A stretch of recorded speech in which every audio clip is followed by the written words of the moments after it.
we got a lot to talk about. Obviously, Clint Boyer provided us some entertainment at the end. We'll get to that in a second. Let's talk about the All-Star Open before we get to the All-Star Race. In the All-Star Open, the first race, or the first stage, you have basically 3 separate races, and then you get into the All-Star Race.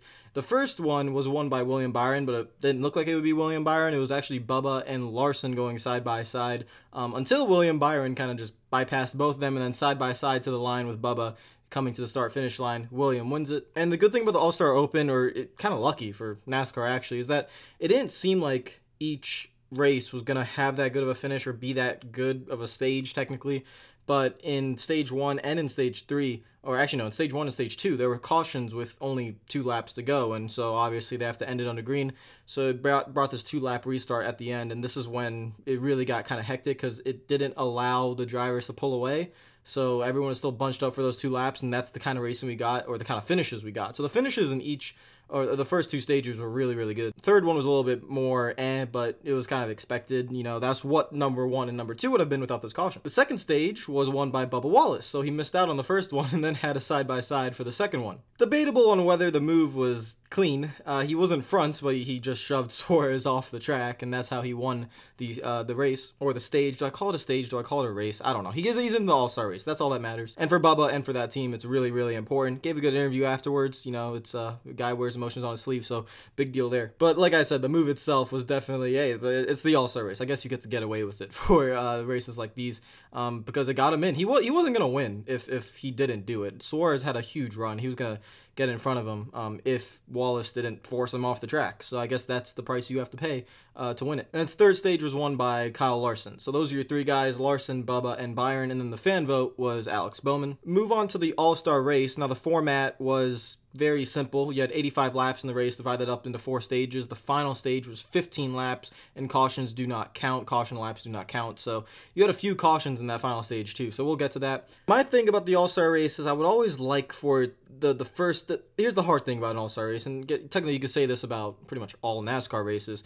is how do you make the first half of the race, the first 3/4 of the race, matter? How do you make those first 3 stages matter before you get to that last stage? And in this format, and I know this is odd because you usually don't want to mess with race formats, but in an All-Star race, it's different. It's a one-time thing for the fans. You just kind of go with it. I always kind of liked having some sort of gimmick, just one, not too many, but just whether it be average finish or whatever the formats they went through. I never really enjoyed the All-Star race having nothing.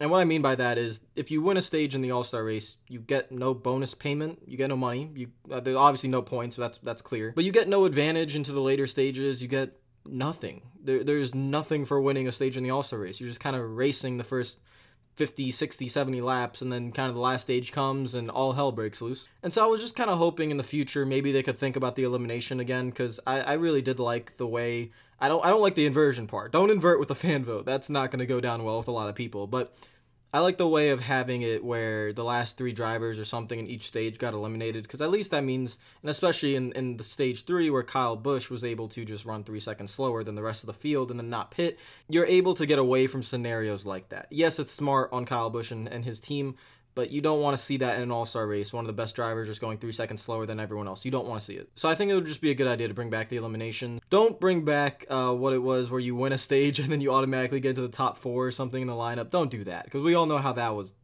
handled. And average finish isn't even that bad. At least, you know, average finish means something where you then line up the last 4. You know, you have that mandatory pit stop.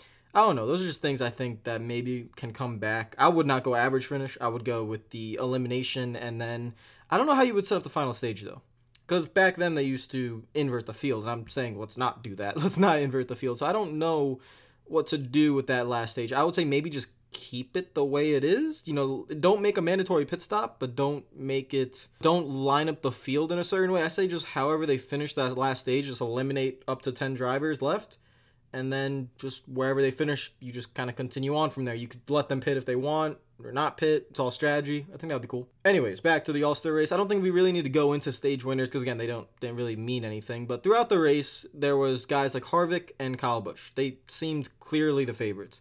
But everyone here had a little bit of trouble throughout the race, especially Eric Jones. I mean, that poor guy had like a fender rub like 700 million 500,000, 14 million times. A lot of tire rubs, a lot of beating and banging because of the restarts. these cars, they have so much downforce, they have so much stability in them that the drivers could just do whatever they want with it. They feel like Superman, they feel like they beat and bang, and you can, but you're probably going to get in a little bit of trouble. So a lot of fender issues. Guys like Jimmy Johnson had some, Eric Jones had some, and a few more, but also a lot of really good racing. I mean, just from the final stage itself, you had 4 wide through the tri-oval, and I mean through the entire tri-oval. So that was actually really, really cool. And it's all because you have that high downforce package that just gives you a lot of stability. I said last year when they first introduced the 450 horsepower package, I despised it, but in the All-Star race it worked. I didn't mind it in the All-Star race, and I'm the same way here. I don't mind this package in the All-Star race. I think it's really fun, and I think Kansas was one of the best races. I don't think this race was as good as Kansas. I put that down to the track temp, number 1. The track temp was much hotter than it was at Kansas, and number 2, Charlotte is just not the similar track as Kansas. There's no progressive banking. You can see they had to use the tire dragon a lot, so you're not going to get that style of racing that you get at Charlotte, or you get at Kansas that you would get at Charlotte. I think Charlotte still has a lot of work to do in terms of the track to get it going. But the race itself was good. The racing was solid. I don't think there's much I really need to get into. Again, there was just not much going on in terms of you're kind of just waiting around for the final stage. That's the real kind of vibe I got. And then the final stage came down and all hell broke loose. You know, Chase Elliott was in the lead for a little bit. Kyle Busch doing his little strategy of saving and then coming back, got up there. Kevin Harvick, who got lucky with a caution break, was able to pit and get his way back up towards the front in the final stage as well. So you had those fast cars, which was kind of Kyle Busch and Kevin Harvick, that seemed like they were the fastest. Truex as well, but Truex had also, he was going 4 wide during this time. But then you had Kyle Larson come up there, and you had Joey Logano in the final stage pitting with 12 laps to go and then making his way back up to 4th. So fresh tires meant something. But in the end, Kyle Larson would be in the lead. Kyle Busch was trying to chase him down. Kyle Busch smacks the wall trying to chase him down. Dirty Air had a good amount to it. I think this is why Harvick never went to the bottom in 3 and 4, is because the one time Kyle Busch did, and Larson mirror drove him and got that Dirty Air into Kyle Busch, Busch went straight up the track. He just lost control, went straight up the track, and smacked the wall, and his race was done. So Harvick was trying to run down Larson with only a few laps to go, and he kept going to the bottom of 1 and 2 and making up time, but he'd never go to the bottom in 3 and 4. And I think the reason he wasn't going down there is because he knew if Larson just mirror drove him down there, he would lose all that air to the nose of his car, and he would just go straight up the track. So before, with low downforce, you would actually run the bottom in 3 and 4 and the top in 1 and 2, because 1 and 2 was a little bit wider, you carry more momentum, but in 3 and 4, you ran the bottom. However, if you're going to get aero tight, you don't want to be on the bottom. So Harvick was just trying to, I think he was just going up high to get air on his car. I think that was the real reason. But he kept losing a tenth or two every lap in 3 and 4 and then gaining it back in 1 and 2. I just don't think he could have ever went to the bottom. That's the biggest thing. I don't think he could have ever went to the bottom, because if he knew he did and Larson took the air away from him, he was toast. He would have to back off a lot, lose his momentum. I think that was the biggest problem. During the race, there were many times where someone tried making a pass on the bottom in 3 and 4, and it just didn't work. The car never stuck. So I think that's just how tight 3 and 4 is at Charlotte, how much dirty air matters if someone's in front of you, and all that played in a factor. And Kyle Larson, you know, he took maybe a vacation. I think I've been recommending him take a vacation. He took a vacation, most likely. He came back and won the All-Star race. And then oh boy, Clint Bowyer and Ryan Newman, I don't know. So I actually haven't seen what really caused this. I was kind of laughing the entire time, and when Fox was showing replays, apparently Bowyer was already out of it. And again, I'm not going to say like I know anything that's going on. You guys probably know. I haven't looked it up yet. I've been looking up the clip of Bowyer punching Newman like he had dinosaur arms or something. It was hilarious. Hey, but it's hard to punch through a little window, you know, so I don't blame him. But something got Bowyer mad and Newman mad, and they started wrecking each other after the race, and then Bowyer just ran up to his car and started punching him. It was great. That's exactly what NASCAR needs. I'm not going to complain anything about it. It was hilarious. It was funny. Memes galore, and I really don't care more about it. Hopefully it happens more often, and, you know, just no one gets hurt. You know, I don't want anyone to get hurt, obviously. We're good people, but hey, this is what, I mean, come on, the sport was literally built on this, like 1979, come on. We like fights. Fights are good. And Clint Bowyer has been in a few now, and I appreciate that. So let's go to the race results. Larson is the one who wins it. Harvick, Busch, Logano, and Bubba round out your top 5. Really good run for Bubba Wallace. He needs this, and he did, honestly, the best he could in that car. I'm not going to lie. I've been critical on Bubba a lot, but he took what the car had and finished probably above where the capability is. Well, clearly above where the capability is. He won an actual in the Open, got his way in, not by fan vote, but through the Open. So good all-around night for Bubba Wallace. Logano's drive back up through the field was really impressive on those 4 tires.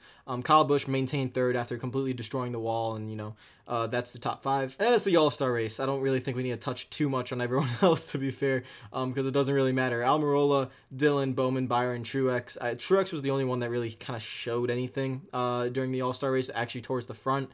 The rest of the guys, not much. They were never really up there. That includes Keselowski, Boyer, Newman. Elliott had a moment. I mean, he had a little moment up towards the lead, but once Busch got around him quickly, he didn't pit when Logano pitted. He decided to stay out on his old tires, and that didn't work out, so he went straight to the back.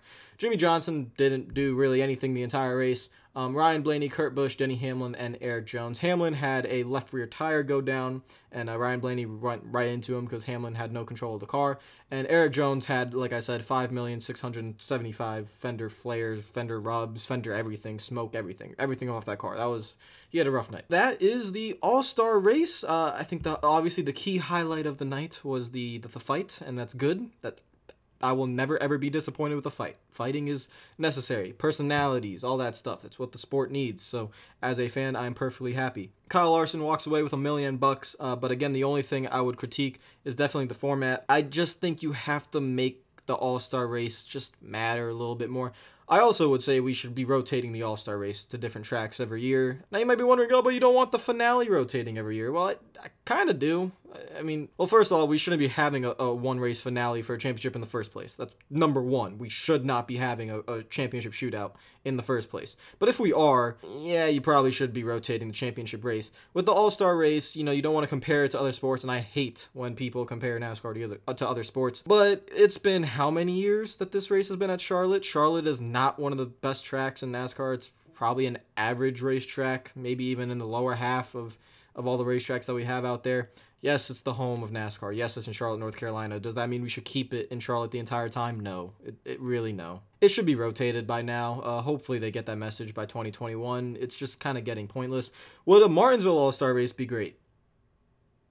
I mean, come on. Short track All-Star races, under the lights. It would, oh, jeez. Why do I even have to put this on the table? It should already be on the table. They should know this. But no, I wouldn't want the All-Star race at Martinsville every year. I think it should just be refreshing a little bit. What if you had an All-Star race at Daytona one year? Yeah, it's basically the, Budweiser shootout, or whatever it used to be called. But 1 year out of like a decade, All-Star race goes to Daytona, or goes to Talladega, and then maybe goes to Phoenix, then maybe goes to a road course, then maybe goes somewhere else. Or maybe you take it to Eldora and dirt. I don't know. You just rotate the thing. Have fun with it. Just don't keep it at Charlotte 24/7. The prestige and the uniqueness of the All-Star race is just kind of going down. I don't know. I feel like we need to start rotating it. And if we had an All-Star race at Martinsville or Bristol or something like that, I think you'll see more fights and stuff. Just more fireworks, more just fun things, more short tracks. Basically what I'm trying to get at. But if we're gonna keep it at Charlotte, try to do elimination format. That would be very nice. But the race was it was good racing. I mean, the package did what it was supposed to do with the track temperature it had and the track that it's at. I don't think the package did anything different. They did have the hood ducts or aero whatever thingies and a different splitter. I don't think there was too much of a difference that we can see as a fan. I think under the hood there's a big difference, especially with the ducts coming out of the hood, and that must be cooling engine temps a little bit. So I think that's a big difference. I don't know what the splitter did. The cars definitely looked different with that splitter. They looked a little bit more off the ground on the front. But I don't know if it made the biggest difference race-wise. At least I couldn't tell, because whenever someone got behind another car, they still were super aero tight. Everyone was trying to avoid everyone in the corners and just kind of get side by side instead of getting front and back. So I don't know what the splitter did. I don't think it's enough to really go into it. Again, you have to see what it does on a different body of car. So not really going to talk too much about those changes or basically what they tested for this race for the 2021 car. But we'll see what they come up with. So if you guys like the video, make sure to hit the like button. If you're new to the channel, make sure you subscribe. Comment down below everything that you thought on of the race. Follow me on Twitter and Instagram if you're not already. It is at RealRadman, same as the YouTube channel. And I will see you guys later. Hope you're having a great day. Coke 600 is next week. That's a really long race. I know it's tradition, but that's a really long race, man.